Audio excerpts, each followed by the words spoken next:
Welcome to the Dan Casper Show podcast, your chance to catch the full show anytime, anywhere. If you missed it live on the radio, no worries. We've got you covered with all the sports talk, opinions, interviews, and conversations from the show. From the Packers to the Brewers to the biggest stories in sports and around Wisconsin, it's all right here. This is the Dan Casper Show podcast. What's up, everybody? Good morning and a very happy Monday to you all. DK Show coming to you from the TDS Sports Talk Studios this morning. Thanks for making us a part of your start. If you are listening on the radio dials, 105.1 FM, 790 AM. Also available to stream up online at sportstalk1051.com, WAYYradio.com. You got the app, download it. Take it on the go. You got your smart devices, your smart speakers, like your Alexa devices. And, of course, the video stream that is up and rolling right now on YouTube. Just search Man Cave TV. So, what do we have on our game plan for us this morning? Recapping the past couple days from this past weekend. Well, we begin with the Crew, a fantastic weekend for the Brew Crew as they sweep the New York Yankees, a 3-game sweep for the Brewers. You go back to Friday night and a 6-0 win led by a fantastic performance from Jacob Misiorowski. I mean, that dude, you could tell, got amped up for that game. Picking up his third win on the season, lowering his ERA to a 2.45, but in his first 10 pitches in that game, you're talking about going 102, 103 miles per hour. Dude was throwing some straight gas in that game. Unbelievable performance from Jacob Misiorowski. Earning some big-time tip of the caps from Aaron Judge and such. But Misiorowski threw the 5 fastest pitches ever recorded by a starting pitcher in the StatCast era. I mean, and it was all in the first inning, too. These were his first 10 pitches in the first inning. You guys, 103.6, 103.1, 103.5, 103.3, 103.3. It's just unbelievable. 103.2, 102.7, 102.8, 103, 102.4. Dude is not an animal, or not human. He's an alien. He's some sort of freak of nature or whatever have you, but that guy was impressive Friday night. So Brewers picking up the win Friday thanks to Jacob Misiorowski and some runs early. Brewers putting up 5 runs in the first 3 innings.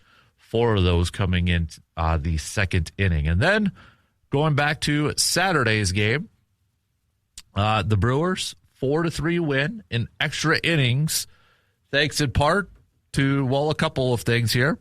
The Brewers, first off, tied it up in the bottom of the 8th, and the Yankees took the lead in the top of the 10th, but thanks to some miscues and some timely hitting and some hustle plays from the Brewers, the Contreras sacrifice fly into right field with the bases loaded. Brewers were able to come away with a victory on Saturday, 4-3. Ashby picking up his 7th win on the season, getting credited with that win. So Brewers, by the time that game was over, they had already clinched a series win from the Yankees. But that wasn't enough for the Brewers yesterday, Mother's Day. After Aaron Judge gave the Yankees an early lead, a solo shot in the first, and then the Yankees adding another one in the seconds, Brewers tied it up took the lead, in the 4th. Blake Perkins with a big-time double, 2-run double. Brewers able to put up 3 runs in that 4th to take the lead. The Yankees tied it up in the top of the 6th, though. But then Bryce Turang in the bottom of the 9th inning going up there to hit a walk-off solo shot to center field to pick up the victory for the Crew, a 4-3 victory for the Brewers, and a 3-game sweep against the New York Yankees. The Brewers are now 22-16 and second place in the NL Central. lots to talk about with this game. I want to highlight a little bit about Mizorowski, of course. I want to talk a little bit more about Aaron Ashby because even though he picked up his 7th win, he also pitched yesterday and was awesome again yesterday. So we'll talk a little Aaron Ashby, and I want to talk a little Bryce Turang and such too. So lots of Brewers talk coming your way here this morning. So, and then throw a little Chad Patrick because Chad Patrick did come out of the pen, something that we kind of talked about on Friday with Brandon. So lots of Brewers talk coming your way.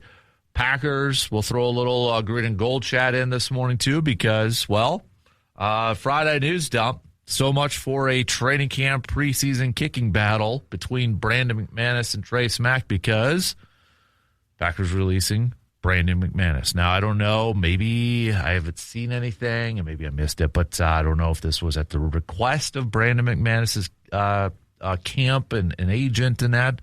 Sometimes that does happen when it may be kind of obvious that your replacement is on the roster and such, but, it sure kind of seems like it's Trey Smack's job to lose at this point. So Packers making that move to release McManus after giving him a $1 million bonus back in March. So I don't know. Your thoughts, Packer? Would you have liked to have seen at least a competition in camp? We had this discussion, I think, a few years ago, didn't we, when the Packers brought in was Anders. When they drafted Anders Carlson, right? They didn't have competition. And that was kind of a topic. That was a debate. Should they have brought in a veteran maybe to provide some competition? And the Packers at that time did not. So here we are again.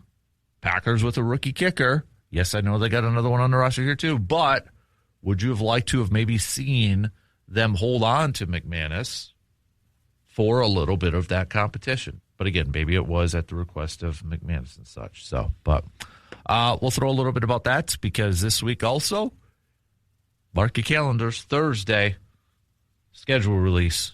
Now, this week, I believe, leading up to it, if they kind of follow a similar timeline, we're going to have certain games being released like today, like big games and such, and then tomorrow, and then Wednesday, and then probably Thursday morning here too. So, but we'll keep you posted in case anything does happen to pop up, especially when it comes to Green Bay. I know there's some chatter and there's some rumors that maybe Green Bay is going to be playing in Paris this year, going up against the Saints. I've been seeing that talked quite a bit about yesterday or in the past few days on social media and such. So, but we'll throw a little bit of that chat in there. Bucks, the NBA draft lottery, they get the 10th overall pick. So we'll kind of maybe go through some of the early mock drafts out there just to give you a little bit of a sense, an idea of maybe, who they could be targeting at that 10th pick. So we'll go through that. But Giannis is still in Milwaukee right now. Somebody on social media had posted up a picture of him at the Milwaukee Zoo this past weekend. And Giannis replying, because this person said, snapped a photo of Giannis at the Milwaukee Zoo saying, Giannis is here, not gonna bother the man or anything like that. And Giannis apparently saw the tweet and said, appreciate you or something like that. So, I mean, Giannis is still in Milwaukee right now, still in town, whatever, if that means anything at this point in time. So, but hoops-wise, with the NBA playoffs continuing to roll along, the Timberwolves evened up their series against the Spurs last night at 2 games apiece. The Knicks have moved on. They swept the 76ers. So looking ahead to a little Stanley Cup hockey. Got a big game tonight for all of you Wild fans. They have a chance to tie up this series against Colorado. So we'll dabble into that a little bit here too. So it is Monday, so it also means it is a VFW Post 305 best and worst from the weekend. What was the best and what was the worst from the weekend? Got a feeling a lot of the best might be Brewers related, but if you got something else or if you want to say that's yours, hey, do it. All right, send it on over. All right. So We'll do a little Glory Days, and then we'll do some local sports roundup brought to you by Carpet City Flooring Center with Justice Cleveland coming up in the 9 o'clock hour. I believe he's still planning on coming in, but nonetheless, we've got, this morning we'll find out if the Blue Gold softball team is going to be heading to the tournament. They did have an early exit in the WIAC tournament. Blue Gold baseball, they gave a big-time fight to Whitewater in the elimination game in the WIAC tournament, but fell by 1 run against Whitewater. We'll kind of go through all that for our local sports roundup. But let's get things going here this morning. All right, we'll take our first break and then get the lead off. We'll talk some baseball, talk a little Brew Crew to open up things here. What a fantastic weekend! Fantastic weekend for the Brewers. Let's recap it and chat about some of the players who shined from this past weekend. All right, Brewers have the off day today before beginning a 3-game series against the Padres in Milwaukee starting tomorrow. So another big series against a tough opponent coming up here for the Brewers. We'll take our first break and talk some baseball coming up after these quick words. Whether you are chasing a championship or you're just trying to stay active, your body deserves the best care. And at Chippewa Valley Orthopedics and Sports Medicine, they help athletes and non-athletes alike get back to doing what they love. From sports injuries and joint pain to everyday aches, their expert team is here with personalized care every single step of the way. So no matter your level of activity, you don't have to sit on the sidelines. Chippewa Valley Orthopedics and Sports Medicine, helping you move better, to feel better, and to live better. All right, let's get things going here this morning on the leadoff. Let's talk a little Brew Crew here this morning as, again, a fantastic, great weekend for the Brewers, and that's obviously my best of the weekend is to see the Brewers sweeping the Yankees in a big-time series with the Yankees. I mean, you talk about their offense and even their pitching and such. I mean, one of the best teams in all of Major League Baseball. I don't think there's any debate about that. But let's go back to Friday night's game. Let's start from the beginning, right? Jacob Mizorowski on the mound for the Brew Crew, and then you had Max Fried on the mound too for the Yankees. So for a lot of people, viewed as one of the best, if not maybe right now the best pitcher in Major League Baseball, depending on some of the analysts out there, their power rankings and such that come out. But Brewers went after him. Max getting charged with just his second loss of the season, 5 earned runs, 5 earned runs and 6 hits. And the Mizorowski going 6 innings, giving up just 2 hits, couple walks, and 11 strikeouts. And the Brewers not even, I don't want to say wasting, but not even having to use much in their bullpen because Shane Rowan goes out there and picks up his first career save. He went 3 innings of 1 hit ball, no walks, 3 Ks. So fantastic performance from him as well. But the Brewers giving Mizorowski an early lead right away with those 4 runs in the second inning. But Mizorowski is the story of this game. What that freak of nature, that alien, whatever, because he's not human. There's no way he is from this world, from this planet, with what Jacob Mizorowski did, and to do it in front of, even CC Sabathia, who was in town for his honor walk of honor, or wall of honor, excuse me. But I mean, you're looking at these pitches, these first 10 pitches: 102.4, 103, 102.8, 102.7, 103.2, 103.3, 103.3, 103.5, 103.1, 103.6, all 4-seam fastballs. 10 pitches, 3 batters down, 1 pitch away from an immaculate inning. I mean, you had Eric Judge after the game calling him a very special player. He hasn't really seen a fastball like that come from any pitcher. Last week we had the discussion. Do you consider Jacob Mizorowski an ace? And it was probably, I would say, a slight majority, maybe like 60-40 based off the responses that we got, was not quite. And it was most in terms of like do you put him on the ace pedestal of a Tariq and a Skeens or even like a Max Fried or whoever. And the majority of responses that said not quite was, just need to see a little bit more. Call it overreaction Monday. Call it still with my rose-colored glasses on. That dude's an ace. Well, what that guy did, this is a guy that has continued to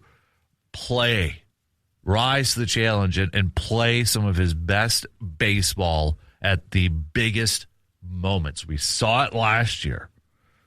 You get hyped up. Maybe it was more of a media thing.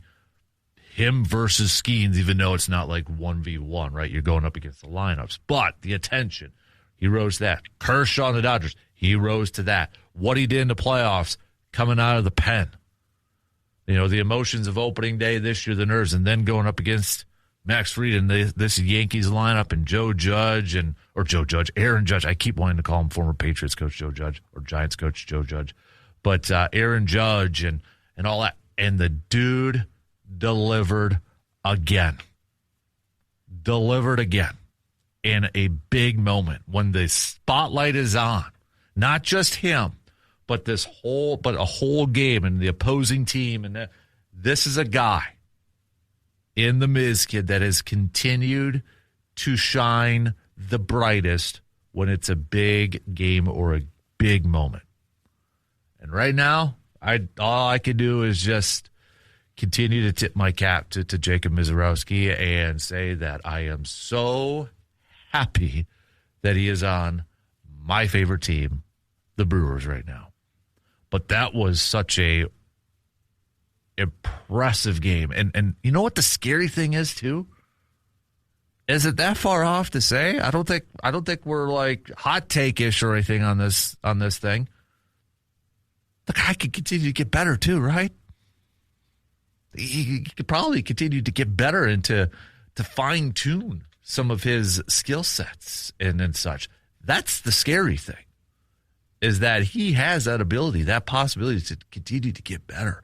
I mean, when you're throwing 103 miles per hour, then you go and mid-90s slider and such, he's got a lethal arsenal when the guy is on. And he's not going to be on every single time that he's out there. That's just not possible.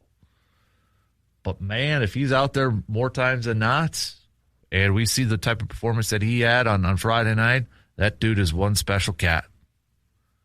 And right now, heck yeah. Heck yeah, he's an ace.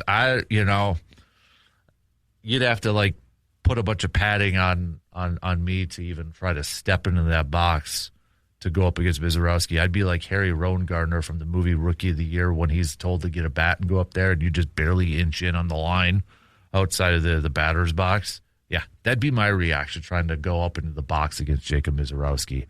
That dude is awesome. He is such a freak of nature in a good way, too. But, so they get the W to open up this series. Fantastic.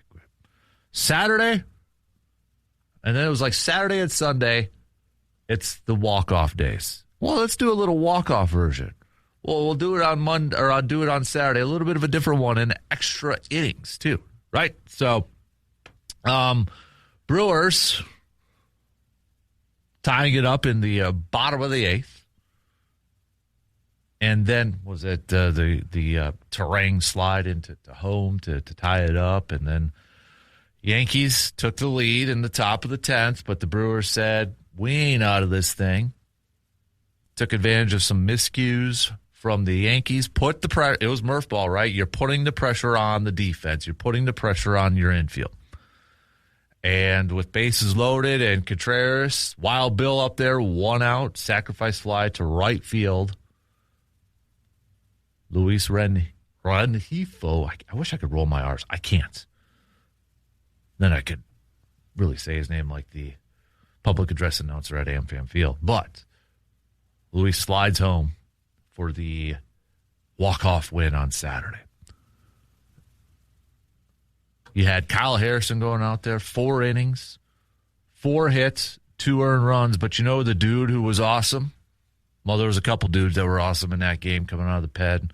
Chad Patrick came out of the pen, and it was something that we kind of talked a little bit about on Friday. Could this be the role with Chad Patrick as pitchers start to come back, like a Brandon Woodruff and such, and just kind of seeing how Chad Patrick has performed in the starting role this year and seeing what he did last year in the postseason coming out of the pen?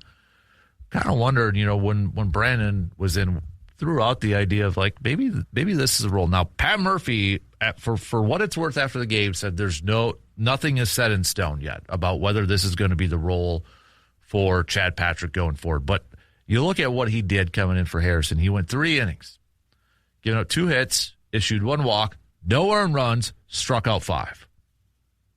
Chad Patrick just looked a lot more comfortable. He looked like the Chad Patrick that we saw coming out of the pen in the postseason last year. It's hard to not, right now, given what we've seen, to see like maybe this is a guy that's better suited coming out of the pen right now. Whatever helps this team right now and whatever helps Chad Patrick perform at a high level, that's what they've got to decide, and that's what they've got to figure out. And if that's coming out of the pen, come out of the pen. And then Aaron Ashby afterwards, picking up his 7th win. D.L. Hall had an inning in there, but Ashby going the final 2 innings. 1 hit, 1 run, wasn't earned. Runner on second, struck out 3. I'm going to get back to Ashby here in a second too. But then, of course, the walk-off sac fly from Contreras. So, Brewers, they get the series win. Coming into Mother's Day, and we know the Brewers have a little bit of a history when it comes to Mother's Day games, whether it's Freddie Peralta making his debut and striking out 10, or Billy Hall with the home run. Well, 20 years later, it was Bryce Turang with the walk-off home run. Turang, bottom of the 9th, solo shot to center field to give the Brewers a 4-3 victory. And this was after Aaron Judge, solo shot in the first to give the Yankees an early 1-0 lead. Then you had Jones, the rookie, Spencer Jones picking up his first career RBI in the second. Yankees out to a 2-0 lead. But the Brewers taking advantage of Carlos Rodon, maybe since this was his debut, a little rusty, a little off, had some issues with the walks. Was for a while they're not throwing a no-hitter, but had issues with walks. And that really came to bite him in the butt in the bottom of the 4th. He had the bases loaded, sac fly or a sacrifice hit to get 1 run in, and then Blake Perkins, who's called up because of Lockridge getting hurt on Friday night with that scary crash into the wall, and apparently I say this just because it looked like it could have been a lot worse, a deep laceration to his knee. So luckily he didn't break anything, but Blake Perkins with a big AB, a 2-run double to give the Brewers the lead. Yankees tied it up in the 6th, though, and then they get to that bottom of the 9th, and Bryce Turang hits that solo shot, his 6th home run of the year. But Aaron Ashby, now he didn't get credit with this win, Uribe did, but Aaron Ashby went in for another inning yesterday, gave up 1 hit and struck out 3, including Judge. Aaron Ashby this year, he has appeared in 19 games. 19 games. 26 innings pitched. He is 7-0. And his ERA is at a 2.08 so far. 2.08. This guy, you want to talk about a guy that has pitched in big moments, in tough situations. This guy has been awesome. Absolutely awesome to watch. In his last 7 games, his ERA is a .82. 0.82. Aaron Ashby has really taken this role, this kind of versatile pitcher coming out of the pen, this pitcher that, will give you a couple innings or a really solid inning in there and such, and it's just, he is a lot of fun to watch. And one of the big-time reasons why the Brewers in this very tough NL Central are in the position that they're in right now. Aaron Ashby is one of the better players on this team, at least so far. But a fantastic weekend for the Brewers to sweep the Yankees of New York. With that sweep, and thanks to the Rangers taking a couple games against the Cubbies and how the rest of the the NL Central has played out so far, Brewers are back in second place, if that's something you're paying attention to right now as we approach the conclusion of the first quarter of the season. Brewers are still 3.5 games back from the Cubbies because the Cubbies are still 8-2 in their last 10, but they've lost their last 2. Brewers have won their last 4 in a row. Cardinals right behind them, though, at 23-17. So, NL Central, none of these teams are going to be in action until tomorrow. The Cubbies are going to be taking on the Athletics. As we mentioned, the Brewers will be at home, taking on the Padres. The Cubbies taking on the Braves. The Cardinals taking on the Athletics. And the Pirates taking on Colorado. Cincinnati takes on Washington. We got to take a quick break. Plenty more baseball talk coming your way in this first hour. What stood out to you? If you had to pick maybe one thing from this past weekend from this Brewers game, if you had a game ball, all right, I know we kind of usually do this during the football season, but if you had to hand a game ball to somebody, is it Turang? Is it Contreras? Is it Mizorowski? Is it Aaron Ashby? If you had to give one game ball, just one, to somebody, who would it be? Hit me up with your text on that Shoe Doctors bullpen line, 715-830-1912, or hit us up on the Section 105 chats. So let's take a quick break, and we'll be back after these quick words. Dings, dents, or something more serious? Hey, don't stress about it. Just head to Superior Auto Body. From minor touch-ups to major collision repair, they are your go-to team for getting your vehicle back to looking like new. With experienced technicians and attention to every detail, Superior Auto Body takes pride in doing the job right the first time. So when life happens to your vehicle, trust the team that Eau Claire drivers rely on. That's Superior Auto Body, your go-to place for all of your auto body needs. C-Bomb chiming in on that Shoe Doctors bullpen line, saying the Miz was amazing. I'm just hoping he can be like Randy Johnson. Not too many could throw flames like that and avoid Tommy John. What a weekend for the crew. Mother's Day weekend is when we are done saying it's early. We should have an idea of what we got, and we just owned the Yankees. There's a lot of season left, but this team can play with anyone. Well, and then it works out that after this Padres series, after these next 3 games against the Padres, mathematically, that'll be the first quarter of the season. In the books already, believe it or not. First quarter. Whoop, on the second quarter then. So we'll hit that up in first quarter grades, obviously, after that series and such. Brandon on the Section 105 chat saying, what was the expression on your boy's face seeing Judge in person and then witnessing a walk-off home run? Kids' reactions to those moments are the best. Yeah, it was, honestly, it was kind of a busy weekend for him, so he was pretty exhausted towards the end. We had baseball evals, and we were at the ballpark 3 days, this Friday, Saturday, and Sunday. Sunday, actually, obviously being at AmFam, but then, Friday nights, ball, Saturday, ball, tonight's ball game. So, but no, the Judge one was, obviously right away, and he wanted me to take a picture of Judge, so I did, and it was like, got a picture of him in the batter's box. As soon as I hit click, got the picture, boom, he hits a home run. So it's just, he was kind of, I think, more in awe of the size of Aaron Judge and just seeing him in person and how much he just towers over everybody. It's unbelievable. But anybody who knows Hudson, so like C-Bob knows Hudson and such, and he's a very quiet kid. That kid, compared to going to Lambeau Field or to a basketball game, he is a chattermouth at a baseball game. And this soon-to-be 9-year-old was just giving the Yankees the business. Judge is one of his favorite players, but he is a Brewers fan through and through. Contreras and Chirio are his top two favorite players.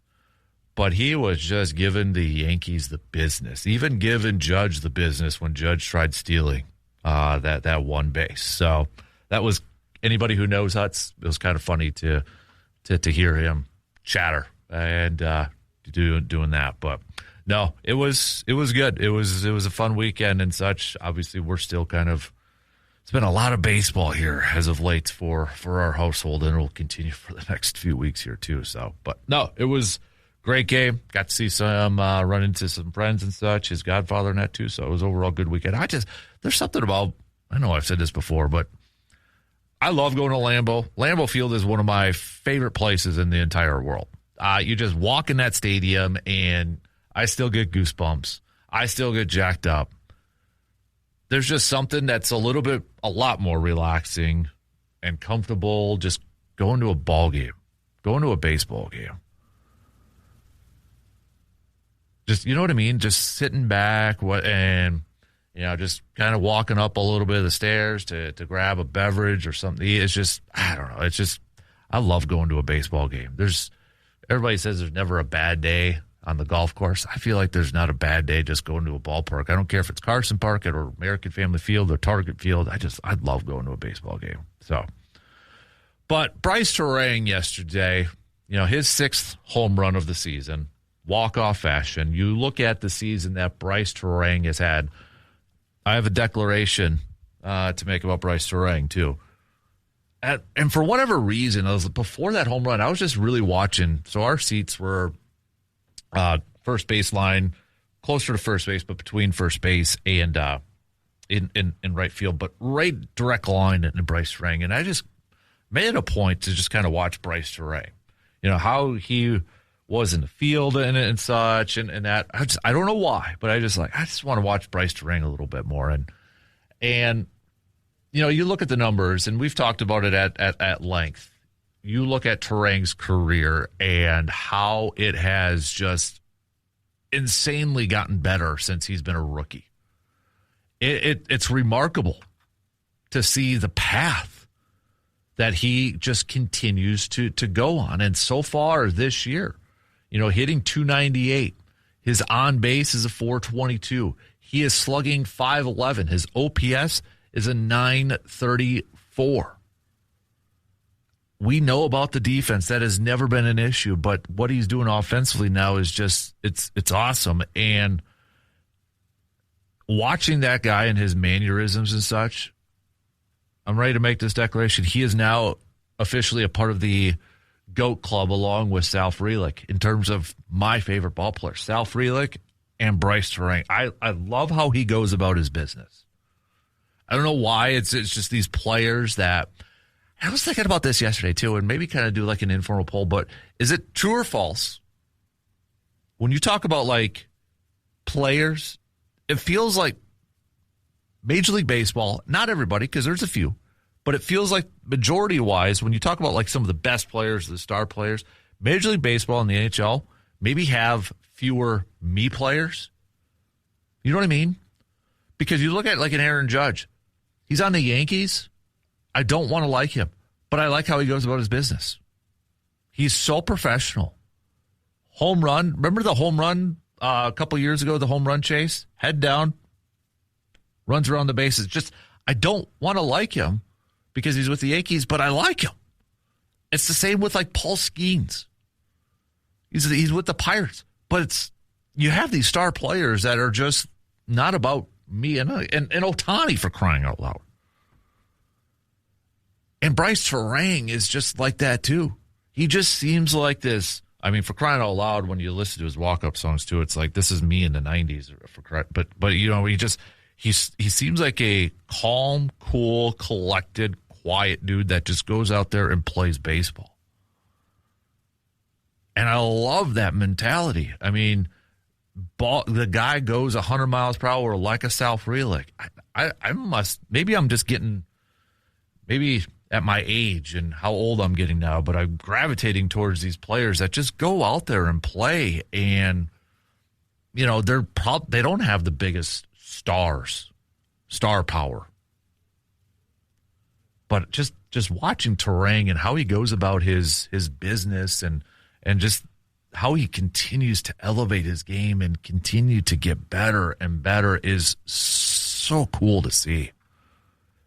It's so awesome to see. And it was a lot of fun watching it. Before the home run, it was a lot of fun watching that game, or watching Bryce Turang yesterday. How he goes around the infield, how he gets set, gets ready.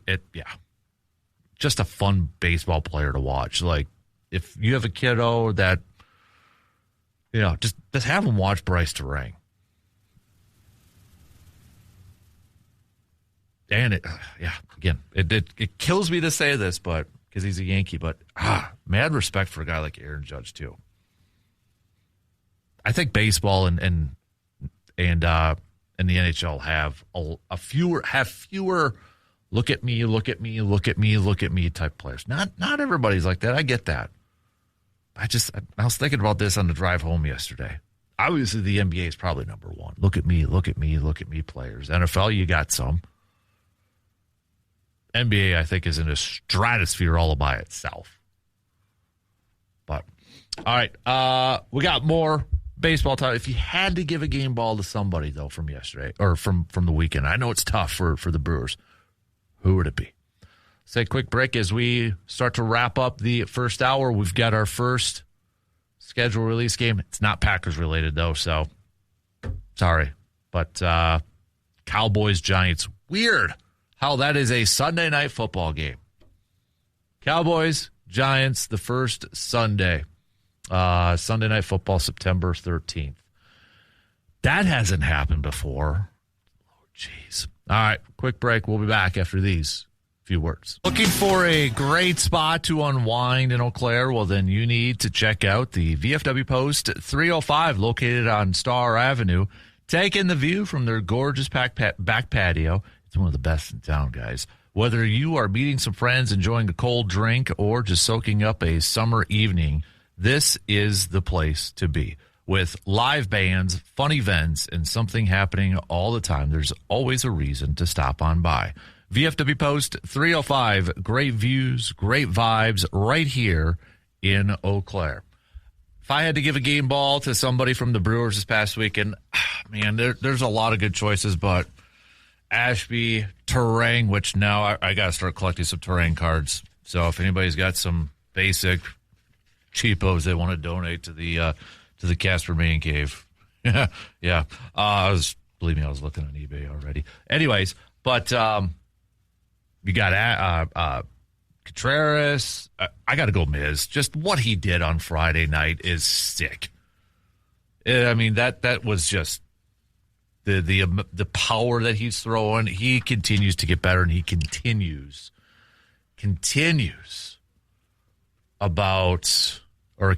to get better and better and better, and just shines in these big moments. That's an ace, right?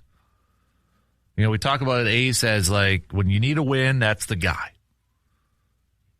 You're in a little bit of a funk, it's his turn in rotation. He's going to get you that win, or he's that pitcher in a big game. He's going to shine. Jacob Mizorowski, man, he continues to add some notches to that belt of his. So if I had to give a game baseball to somebody, it's got to be Miz. It's got to be Mizorowski.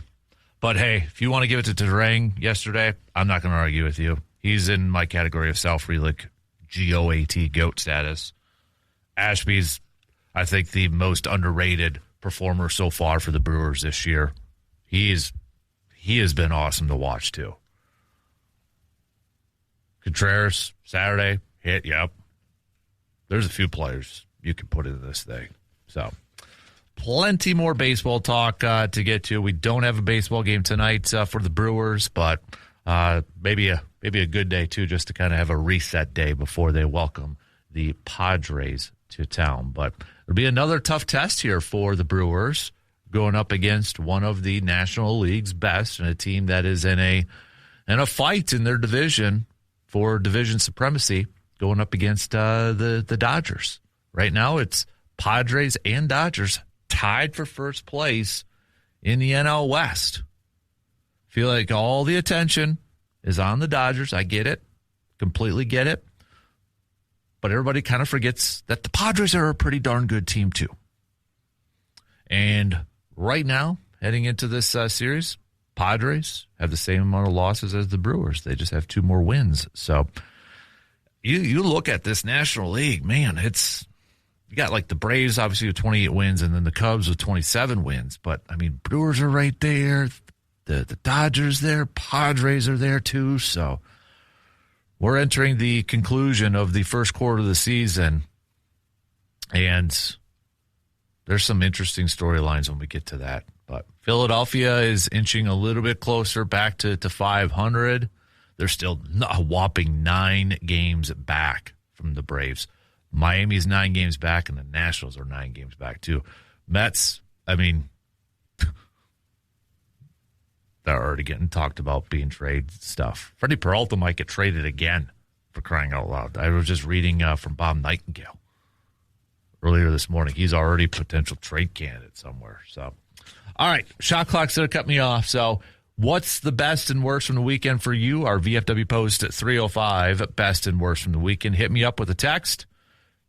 You can reach out on that Shoe Doctor's bullpen line, 715-830-1912, or chime in on the Section 105 chat on YouTube. Packers did release Brandon McManus on Friday.